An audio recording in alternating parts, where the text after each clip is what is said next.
This is our final destination, a local farmers market here in Belgium. Je kan dat gebruiken als groentevervanger, je koffielepeltjes van. To see the fresh mushrooms, the dried products and the results of a lot of hard work. Being here and connecting with our community is why we do this. But before we arrived at the market, we spent days behind the scenes in our farm. It's a process of constant checking and precision. If you ever wondered what it actually takes to run a mushroom farm and get these products ready, let me show you the work that happens before the doors even open. Just a quick introduction if you're new here. David and I started our mushroom business about a year ago. We specialize mainly in lion's mane and oyster mushrooms. We supply local restaurants as well as selling at farmers markets. To keep those markets stocked, our daily routine in the farm is where everything begins. First thing is checking out our grain spawn. We are looking for that thick, healthy white mycelium, and once it's fully colonized, it's ready to move out of the incubation tent. While that's going on,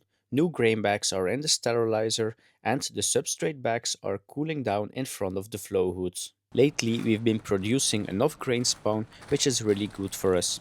In the past, we sometimes completely ran out and production had to stop, which was a disaster. Now we're collecting all the ready bags and moving them over. We store them in the fridge so they stay good for a very long time.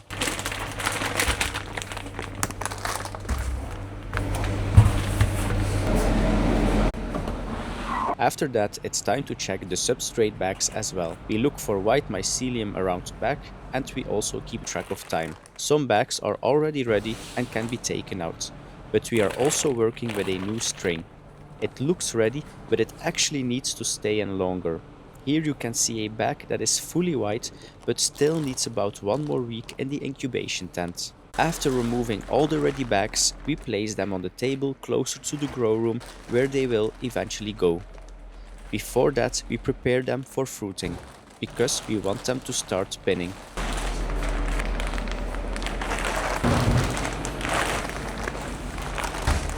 We cut the top of all the bags. We try to do this all at once to work more efficiently. Then it's time to fold the bags. Before we use the old way like David is doing now.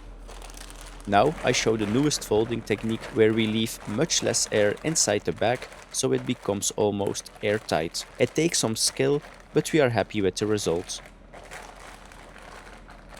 After that we make a cut in the bag so the mushrooms can start pinning there, and we place the substrate bags in our grow tent.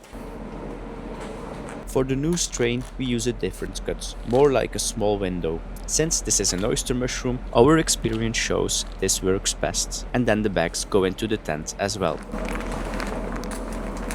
And look at this beautiful lion's mane already growing here. Now it's time to prepare the new substrate bags. We are using the master's mix, 60% hardwood pellets and 40% soy hull pellets, hydrated with 60% water. This is a slight variation of the typical 50-50 master's mix. We choose to use a bit less soy hulls, which means slightly fewer nutrients, but also a lower risk of contamination. It's a small difference, but it's what we prefer at the moment. Meanwhile, the other substrate bags have finally cooled down and are ready to be inoculated. We'll add the grain spawn to the substrate bags in front of the flow hood to minimize the risk of contamination, and then we seal the bags tightly. While David is working in the lab, I'm harvesting the bags from the grow tent that are ready to be picked. The lion's mane is looking really nice, although slightly smaller, since most of the bags are on their second flush. With each harvest, the yield naturally decreases, so it's completely normal. In our farm, we choose to harvest a maximum of 2 flushes before removing the bag to make room for another substrate bag. You know they're ready to harvest when the spines have fully formed and the lion's mane comes off very easily. After harvesting, we portion them into trays of around 300 grams, which is how we present and sell them at the farmers market. And that's exactly where we're heading now, our very first evening farmers market. We're hoping to sell enough to make it worth it, since we do really need this to work out. Let's see how the night unfolds. This is our stand. We have our fresh produce. We have the powders, tinctures from D&D, high quality material. And last but not least, we have the beautiful dried mushrooms. This is our first evening market. It's a gorgeous spot where we're at. At the moment we only have lion's mane. We wanted to present some black pearl king oyster, but unfortunately it has to be a bit longer in the incubation tent. Now David is looking to place a story on Instagram so that people know we are here. And at the end of the evening we will give you a recap of how it went.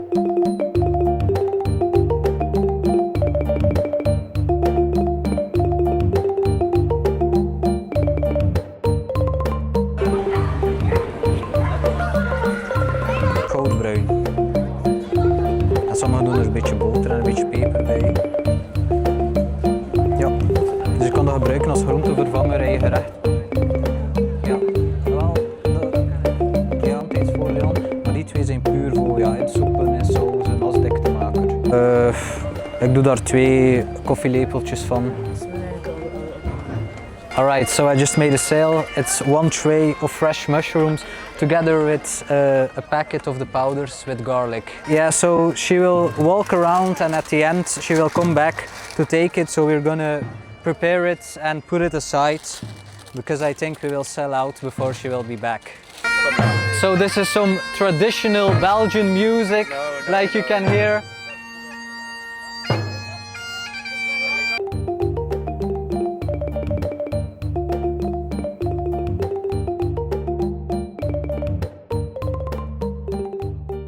We started at 5:30 with the market. Right now it's 7:30, so we are about halfway through. It's been going well. Initially we've had a lot of guests who were looking and buying. Now it's a bit more calm, but there's still a lot to go, so we'll keep you guys updated throughout the market. Alles op en ook ons adres. Ja. Alsjeblieft. Sale or no sale? Unfortunately not yet.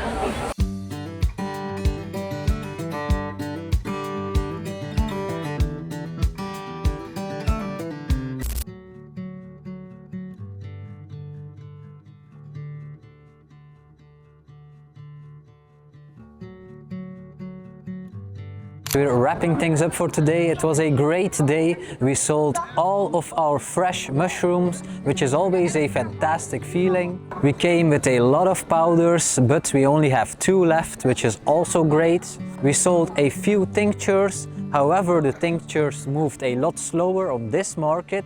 But nonetheless, it was a very great experience. The atmosphere here is nice. We've talked with a lot of nice people. We've made great memories and we're stoked for the next market. We are really happy to be here at the market and to see that things are selling well. It feels great, especially knowing that not too long ago, breaking even was our dream. And now we are actually here. But at the same time, it does make us think. Markets are good, but they are not everything. There are still a lot of costs behind the scene. Rent, bookkeeping, production and so on. And while we are proud that we can cover everything, the next step is a lot harder. Going beyond break even. So this is one of many markets to come, so make sure to subscribe to our channel to stay with us and follow along our journey. See you on the next video.